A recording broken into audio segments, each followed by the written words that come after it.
Continuamos en paneo semanal y ya tenemos en nuestro vía Zoom a nuestro invitado de hoy.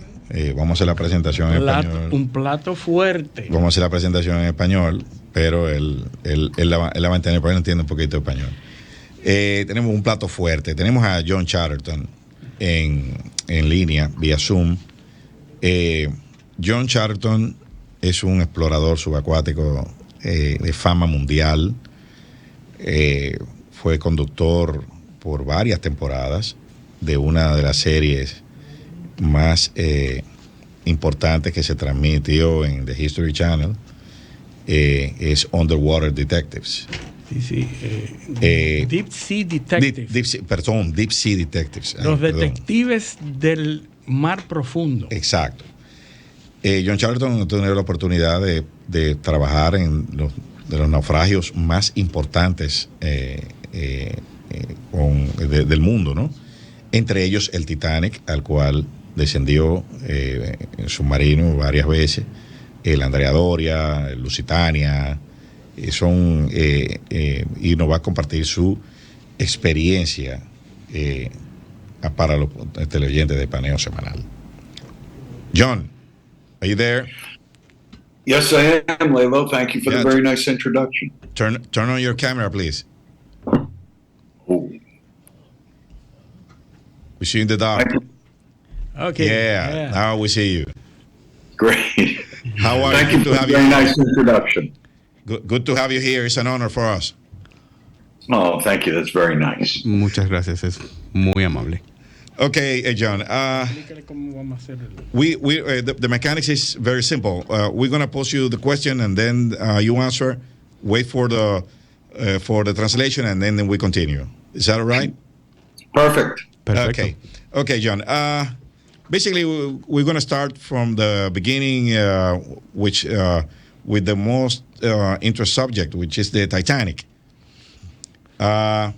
You were there. When were you there, and what happened?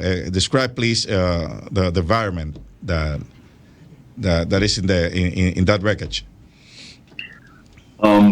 First of all, let me say. Primero, antes que nada, déjeme decirle.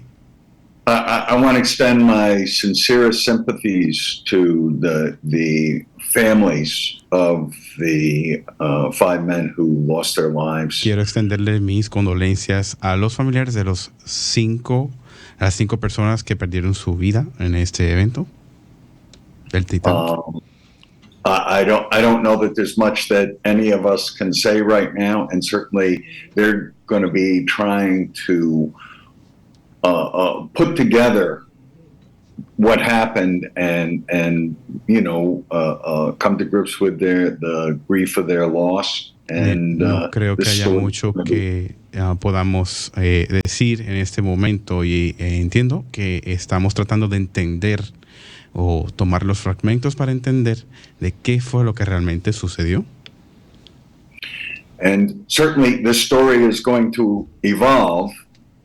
But Titanic is not really going to change. Y ciertamente esta historia va a evolucionar, pero ciertamente la del Titanic va a cambiar. I was on Titanic in 2005 on an expedition for the History Channel. Y estuve en el Titanic en el año 2005 para el History Channel. And the Titanic is about 450 miles from Newfoundland. And y el Titanic se encuentra ubicado a unas 450 millas del Newfoundland. And roughly 12,500 feet, which is approximately 4,000 meters of water. Y a una profundidad de 12,500 pies, que serían alrededor de 4,000 metros debajo del agua. And we were diving from the Russian research ship Academic Mstislav Kildish. Y And estuvimos you were haciendo las diving labores in- de buceo de la nave de investigación rusa. And the submersibles we were using we were actually using two submersibles at the same time, Y Mir estábamos 1 utilizando dos Mir equipos 2. sumergibles al mismo tiempo. And these two submersibles were built by the Russians and have since been retired, I believe. Y estos dos sumergibles that, habían sido construidos por los rusos, quienes ahora se encuentran retirados. the deep ocean is just an incredibly hostile place. El océano profundo es un ambiente increíblemente hostil. The pressure that you have in 400 meters of water is roughly 400 times that we have here on the surface. It's roughly 400 atmospheres of pressure, which translates to 5,600 psi of pressure. La presión que se siente a 400 metros debajo del mar es aproximadamente unas 400 veces más que lo que se siente en la superficie. You mean 4,000 meters, not 400. Oh, I'm sorry. Well, no, it's 400 atmospheres of pressure. Exactly. It's 4,000 meters. Exacto. Lo que dije es, para quienes no me entienden, es que es a 4,000 metros de profundidad que está, no a 400. Que 400 veces. Y es 400 atmósferas, o sea, 400 veces más la presión que lo que sentimos normalmente a nivel del mar. So, John,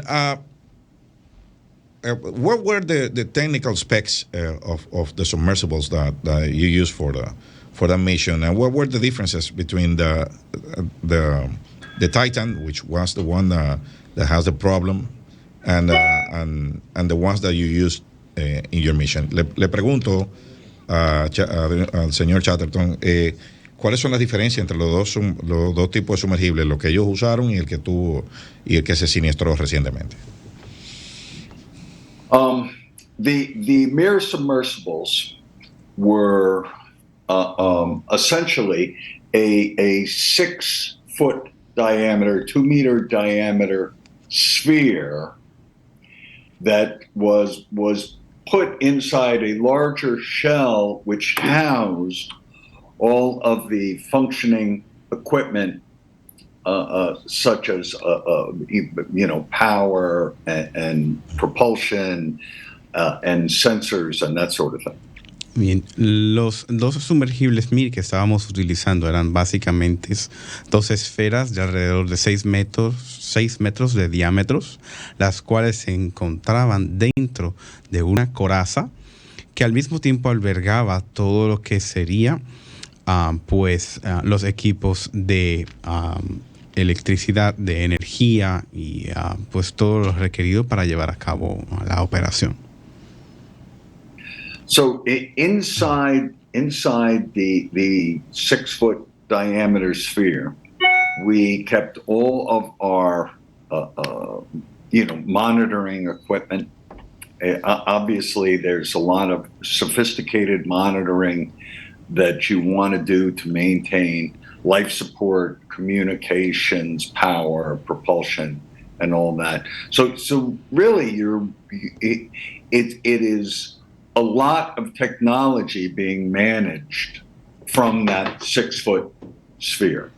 Y dentro de estas esferas de 6 diámetros, pues manteníamos todo lo que son una serie de equipos sofisticados para llevar a cabo todo lo que tenía que ver pues con la potencia, la propulsión y el sostenimiento o el abastecimiento para mantener el abastecimiento vital.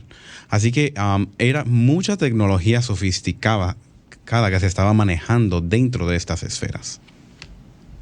So, John, how long you spent? How long you stayed there in the Titanic wreckage, the immersion? How long was the immersion? or the immersion capabilities of the submersible. Le pregunto cuánto tiempo duraron en la inmersión en el Titanic y cuál es la capacidad de esos sumergibles. The crew would enter the sphere through a hatch. The submersible would then be picked up off of the deck, and it would be launched into the ocean, towed away from the research ship, from our support ship, and then we'd begin our descent. The descent itself was at a rate of about 1 foot per second, and would take roughly 2.5 hours. Wow. Muy bien, el equipo entraba a través de una escotilla dentro de estas esferas. La velocidad a que se descendía era alrededor de 1 pie por segundo, lo cual representó un proceso de sumergencia de alrededor de 2 horas. So, how many people were with you on board? The crew in the Mir was 3 people, and on the descent, it was relatively, dare I say, boring. It's you're dropping through the water column. Your buoyancy is weighted specifically so that just the weight of the submersible has it descending at about 1 foot 1 foot per second, 60 foot per minute descent rate, and it's determined purely. So there's not really anything for us to do other than you try and turn all the lights, all the electric, minimize, conserve the power for when you get on the bottom as much as you possibly can. So everybody kind of sits there in the dark and, with your own thoughts and get, more and more excited about actually being able to get to work once you get past the descent. El proceso de descenso a través de estas esferas era, el equipo de trabajo consistía de alrededor de 3 personas y pues el proceso de descenso era esencialmente muy aburrido. A la velocidad en que iba descendiendo, es decir, alrededor de 1 pie por segundo, era un ambiente donde estaba todo muy oscuro y donde era esencialmente nos sentábamos a observar todo el proceso. Era bastante lento. And you were autonomous, or you were connected to the mothership? No, we were totally autonomous. Éramos totalmente autónomos. However, the Keldysh, the research ship, our support ship, our mothership, is still in communication with us by a single sideband radio. Sin embargo, la nave madre, que es el Keldysh, a donde estábamos conectados, aún mantenía comunicación con nosotros a través de una conexión de una línea de una sola banda. The biggest problem with the single sideband is that as you make your descent through the water column, you're constantly monitoring the salinity, you're constantly monitoring the temperature, and you're trying to between those two specific things, you're trying to get an idea of where these separations in types of water relative to salinity and temperature, there's thermoclines, there's haloclines, and as a result, the radio communications are not 100% reliable. Y el problema con este tipo de conexión de banda lateral única es que estás constantemente tratando de determinar estas áreas de diferencias entre la salinidad y trabajando con otras áreas como la presión. Entonces se hace dificultoso determinar, pues, y el proceso es bastante lento para entonces determinar cuál es realmente la situación. So, John, But the way that the mirrors worked was you would launch one submarine, and then as soon as possible you would launch the second submersible, and when you arrived on the bottom, you would want to once you hit the bottom, you had somewhere between 5 and 6 hours to spend on the bottom. You had 5 to 6 hours for your mission. And that was determined by the amount of electrical power you had and how your power was consumed. When you became low on power, well, that meant it was time to go. El gran problema con este método es que primero lanzas el primer submarino y en lo que vas descendiendo se lanza el segundo. Cuentas cuando ya llegas a la profundidad o llegas al fondo con alrededor de 5 o 6 horas para realizar las labores de monitoreo, y esto va a estar condicionado a la cantidad de combustible o de energía que tengas disponible. So our descent took about 2.5 hours. We had 5 to 6 hours on the bottom. And then when it was time to leave, we would again leave by jettisoning ballast that would have us ascending at again about 1 foot per second. Our descent rate and our ascent rate were both about the same, about 1 foot per second, about 60 feet per minute. And the reasoning for that was to manage the effects of the changing pressure relative to metal fatigue on the submersible itself.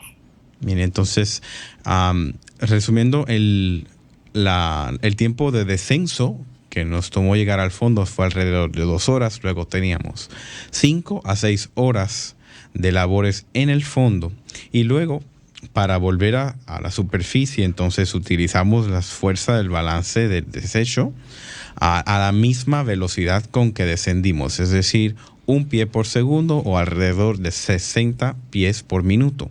Y entonces constantemente había una labor de monitoreo y de manejo, porque había que tomar en cuenta lo que era el desgaste del metal del submarino en el cual nos encontrábamos. So the mission, once you got there to the bottom, 2 hours, 2.5 hours, and 5 hours, how do you spend these 5 hours? Your mission consisted in filming, analyzing the temperature, currents, salinity, and other aspects, maybe the presence, biology presence, or any other factors. Le pregunto que una vez descienden esas 5 horas, en cómo se consumen, qué tipo de misión era, si era solo para filmar, para analizar la temperatura del agua, las corrientes y la presencia de biología marina. As much as the descent was almost boring, sitting in the dark, when you hit the bottom, you had a tremendous amount of work. You have routine maintenance where you're just monitoring the oxygen levels and carbon dioxide levels. How is your life support system within that 6-foot sphere working? And then, of course, you're going to be involved in mission elements like filming or navigation. So in general, with 3 crew members, you have, when we were there, we had one guy working on filming, we had another guy working on navigation, and then we had the pilot who was operating the sub itself.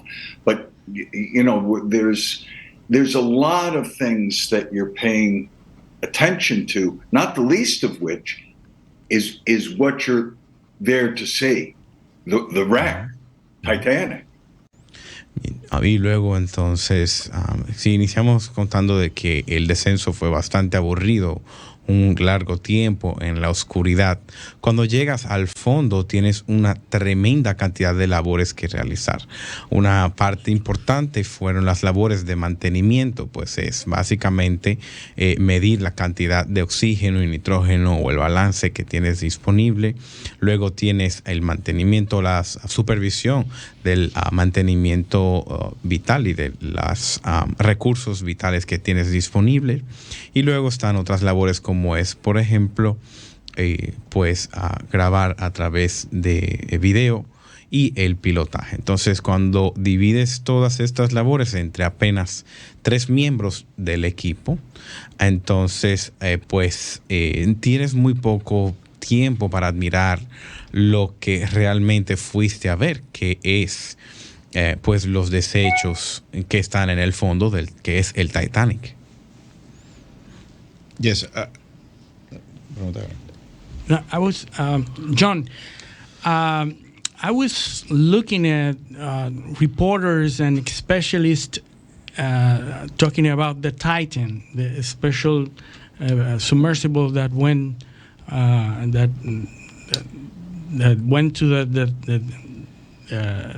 Titanic with the accident. The Ocean Gate submersible. The Ocean Gate, yes. Yeah. So I know that submergible technology is older than the airline technology, and is pretty much reliable. But there's a golden rule that was not applied in the construction of the submersible. And it is something about the material which was used to build the submersible. And what was the problem that specialists did not recommend the construction of the Titan with carbon fiber instead of titanium or steel? The construction, every single submersible that's ever been made for the deep sea, there is an effect every single dive where the hull is pressurized and then the hull is depressurized as it comes to the surface.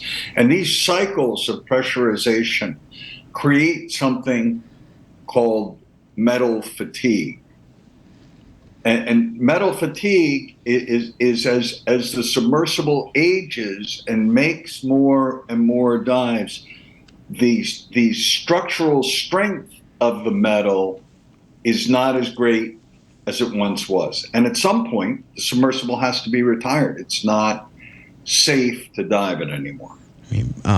Para cualquier equipo o cualquier submarino que se haya construido jamás con fines de exploración a los fondos, a las profundidades del mar, están diseñados alrededor de un material cuya cobertura o cáscara se va a someter a una presión.